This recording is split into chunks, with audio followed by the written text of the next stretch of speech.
बिस्मिल्लाहिर्रहमानिर्रहीम। मैं हूं आपका होस्ट डॉक्टर नदीम राव और आप देख रहे हैं जदीद फार्मिंग विद डॉक्टर नदीम। तो आज की हमारी ये वीडियो उन फार्मर्स के लिए है जिनके जानवर जब गबन होते हैं तो या तो हमल ज़ाया कर देते होते हैं या फिर दोबारा हीट में आ जाते होते हैं। उन हजरात के लिए जो कि अपने जानवरों की वो ग्रोथ नहीं देख पाते जिनके लिए वो कोशिशें कर रहे होते हैं।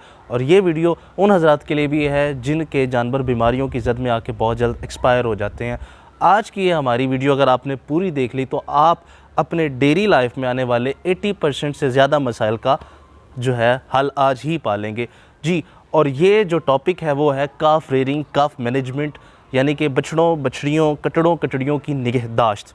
अगर मैं बात करूं इनकी पैदाइश से और उसके फौरी बाद के इक़दामात की, तो आपके जो है गाय का जो सुबह है, आपकी गाय की जो बर्थ है, डिलीवरी है, वो ऐसी जगह पे होनी चाहिए जो ऑलरेडी डिसइंफेक्ट की हो, सूखी हो, साफ़ हो। और कोशिश ये करें कि दूसरे जानवरों से अलग जाके आपकी जानवर काविंग करे। जैसे काविंग करें, नॉर्मल काविंग हो, उसके बाद आप फौरी अपने जो जानवर है उसके मुंह और नथनों को साफ़ करें, क्योंकि माँ के पेट में रहने से उसके पास कुछ आलाइशें रहती जाती हैं। तो कभी कभार तो ऐसा भी देखा गया कि उसमें ज़िंदगी की अलामत नहीं पाई जाती। तो कोशिश ये करें कि फिर उसकी पसलियों पर हल्का सा दबाव दें, जिसकी वजह से उसके जो है सांस दोबारा से बहाल हो जाएंगे।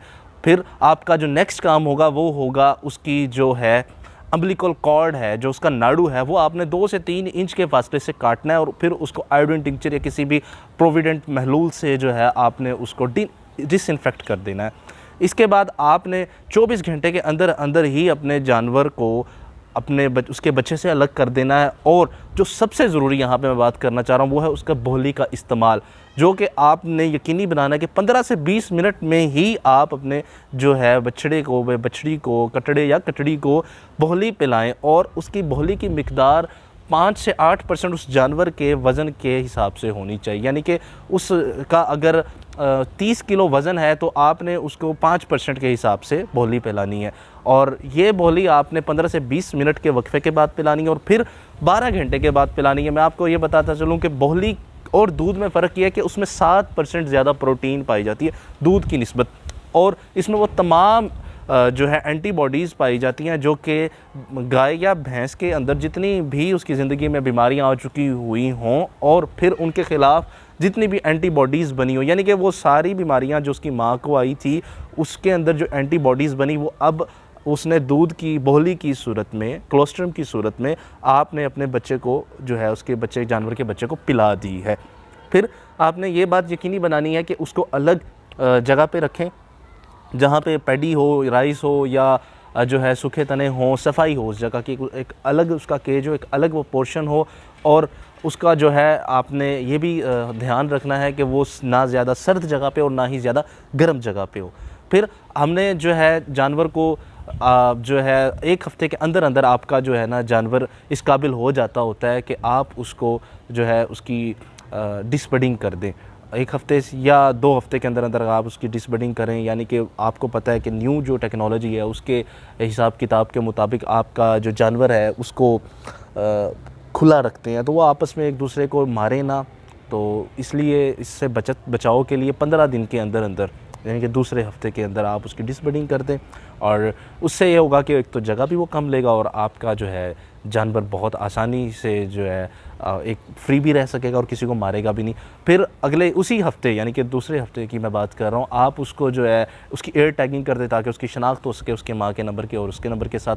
फिर आपका जो जानवर है उसका 10% आपने बॉडी वेट का दूध उसको पिलाना है। 30 किलो का है तो उसको 3 किलो 3 दिन में 3 मुख्तलिफ बराबर हिस्सों में आपने उसको दूध पिलाना है। आप जो है जानवर की फिर डिवर्मिंग करवाएं, उसको जो है आइवरमेक्टिन का इंजेक्शन लगाएं और फिर उसकी वैक्सीनेशन, सबसे पहले उसकी बेबीजियोसिस की 15 दिन का ही हो तो उसकी आप वैक्सीनेशन कर सकते हैं। और ये यकीनी बनाएं, बहुत सारे मसाइल आपके इन वैक्सीनेशन से ही ख़त्म हो जाएंगे। जब वो 2 महीने का हो तो उसको फुट एंड माउथ डिजीज़ की वैक्सीनेशन करवा दें। फिर आपको पता है उसको हेमोरेजिक सेप्टिसीमिया उसकी करवाएं, ब्लैक क्वार्टर या चौड़े मार जो है उसकी करवाएं। जब इनकी हो जाए, फिर मैं यहाँ बताना चाहता हूँ कि अगर आपकी फ़ीमेल हैं जानवर, अगर आपके बच्चे फीमेल हैं तो आपने 4 और 7 माह के दरमियान उसकी ब्रूसिलोसिस की वैक्सीनेशन लाजमी करवानी। इससे ये होगा कि खुदा ना खास्ता आपके जानवर को अगर ब्रूसिलोसिस की बीमारी हो जाती है तो उसमें ये होता है कि वो अबॉर्शन कर जाता है, तो आपका जो जानवर है वो इस मसले से भी बच जाएगा और आप बहुत आसानी से इस मर्ज़ से, जो कि एक बार लग जाए तो कभी जाता नहीं, जान छुड़वा लेंगे। ये आपने करना है। 2 हफ्ते जब हो जाएंगे तो जानवर को जो है आपने इन सारे प्रोसेसेस से, जिसमें डिसबर्डिंग हो गई, जिसमें डीवर्मिंग होगी और बेबीजियोसिस का जो है ना आपका, जिसको हम इंजेक्शन कहते हैं, वो भी आपने लगा देना है। इसके बाद आपने जो सबसे ज़्यादा ध्यान रखना है वो ये रखना है कि जानवर को आपने 8 हफ्ते तक दूध पिलाना है, और वही 10% उसके बॉडी के इस वज़न के बलिहाज। और फिर जब भी उसका दूध छुड़वाना है तो आपने यकीनी बना लेना है कि आपका जो है जानवर 1 से आधा किलो जो है वो वंडा खा रहा हो। और मैं यहाँ बताना चाहूँगा कि बच्चे का जो है ना र्यूमन अभी पूरी तरह से बना नहीं होता, तो उसका जब तक र्यूमन नहीं डेवलप होता आपने उसको दूसरे चाराजात नहीं देने। उसको आप कंसनट्रेट पे रखें, जो कि दलिया वगैरह हो सकता है, जो कि वंडा हो सकता है, या आप उसको फिर हे दें, ठीक है, लूसन की दें, बरसीम की दें। 6 महीने तक बच्चे का जो है र्यूमन पूरी तरह डेवलप नहीं होता, तो वो चारा जात को पूरी तरह हज़म नहीं कर सकता। इसी की वजह से उसका पेट ढोलनुमा हो जाता है, उसकी ग्रोथ रुक जाती है, वो वहीं पर डब्बा साहब बन के रह जाता होता है। तो आपसे ये गुजारिश है कि आपने कोशिश यही करनी है कि 4 मंथ तक जो है उसको चारा जात नहीं खिलाने हैं, और 90 दिन तक आपने उसको बहुत ज़्यादा प्रोटेक्शन में रखना है, दूसरे जानवरों से बचा के रखना है। एक अलग थलग उसको जो है ना आपने लाइफस्टाइल देना है। और फिर बछड़ों के हवाले से अक्सर औकात ये भी देखा गया है कि दूध जो है ठंडा पिला दिया जाता है, क्योंकि आपने उनको बकेट सिस्टम से दूध पिलाना होता है, बोटल्स होती हैं, उनमें टीट लगे होते हैं। तो आपने जब उनको दूध पिलाना है तो एक तो उसका जब मुंह ऊपर करके पिलाना है, और दूसरा उसको जो उसकी बॉडी का टेम्परेचर उसके हवाले से, उसके हिसाब से ही आपने उसको दूध पिलाना है। ज़्यादा अगर वो ठंडा हो तो उसको नमूनिया हो जाएगा। और फिर अगर आपने उसको पानी पिलाना है तो चौथे दिन से आपने उसको पानी देना है, उससे पहले पानी नहीं देना। और दूध पिलाने के घंटा बाद और 1 घंटा पहले भी आपने उस जानवर को पानी नहीं पिलाना है। क्या हो सकता है कि वो ज़्यादा से ज़्यादा पानी पिएगा तो उसे डायरिया लग सकता है, और 80% डायरिया इसी फीडिंग के इम्बैलेंस की वजह से, यानी कि गलत फीडिंग सिस्टम की वजह से लगता है। और अगर बछड़े बछड़ी या बच्चे ने 20% अपने जिस्म का फ्लूइड, माया, पानी, मादा ज़ाया कर दिया तो वो मर सकता होता है। 80% जो है ना इसीलिए अमराज होते हैं। अगर आप इन सारे पॉइंट्स को जो मैं आपसे डिस्कस कर रहा हूँ, और इनके अलावा भी अभी मैं करूँगा, इसलिए आप जाएँ ना, इस वीडियो को पूरा देखिए, आपने ये फॉलो कर लिए तो आप 25% जो डेथ रेट है, मोर्टेलिटी है बच्चों की, उससे कम करके 5% पे आ सकते होते हैं। अब मैं आपको यहाँ पे सबसे जो ज़रूरी बात बताना चाह रहा हूँ वो ये बताना चाह रहा हूँ कि आपने जानवरों के माहौल के मुताबिक उनको खुला भी छोड़ना है। उनको वो फल हैं, उनको हशाश बशाश, उनको थोड़ा सा इन्वायरमेंट दे ओपन, जिसमें वो अटखेलियाँ करें, तो उनकी ग्रोथ बड़ी आसानी से हो जाती होती है।